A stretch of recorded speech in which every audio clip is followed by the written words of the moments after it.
Hello. சொல்லுமா. ம். வீட்டுக்கா? சரி.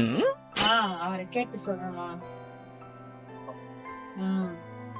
பாப்பா வீட்டுக்கு வருவாங்க. சரிம்மா, சரி சரி. ம் சரி. அப்படியா? சரிம்மா, சரி சரி. ஏற்கனவே டென்ஷனா இருந்தாரு. கேட்டு சொல்றேன். சரி வச்சுட்டா. சரி.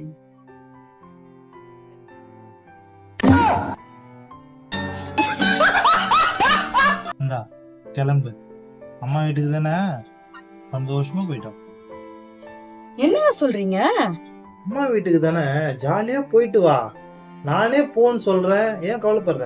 போயிட்டு வா போ. ஏங்க நாளைக்கு தாங்க வர சொல்லியிருக்காங்க உங்களை கேட்டுக்கிட்டு. நீங்க என்னன்னா இப்பயே போக சொல்றீங்க? இல்ல அதெல்லாம் இல்ல, எந்த ஒரு நல்ல காரியத்தையும் தள்ளி போடக்கூடாது. நீ இன்னைக்கே கிளம்பு, ஓகேவா? வா வா. நான் வேற நைட்டில இருக்கேங்க. போய் ட்ரெஸ் எல்லாம் மாத்தணும், பாப்பாவை ரெடி பண்ணணும். கிளம்ப வேணாவா? நைட்டி போட்டு ஊருக்கு போ, நல்லா மாடலா இருக்கும், சரியா? அதுக்கெல்லாம் இப்ப நேரம் கிடையாது, ட்ரெஸ் மாத்தலாம். வா கிளம்பு வா. எல்லாம் சரி. இப்ப டைம் என்ன ஆகுது பாத்தீங்களா? வண்டியும் கிடைக்காது, ஒண்ணும் கிடைக்காது. நான் எப்படி போறது? அதுவும் நைட்டிலேயே போன்றீங்க. வண்டி கிடைக்கலாம் கவலைப்படாத, உனக்கு கேப்லாம் புக் பண்ணி கீழே ரெடியா நிக்குது. வா வா வா வா வா வா வா. அவசரம். அம்மா வீட்டுக்கு போன போது ரொம்ப நாள் சொல்லுவல. வா நக்கல்யா அவனுக்கு. நீ போற வா. என்னதான் ஆச்சு? போனா போகுதுண்ணே, ஒரு குத்துண்ணே. அப்படியா?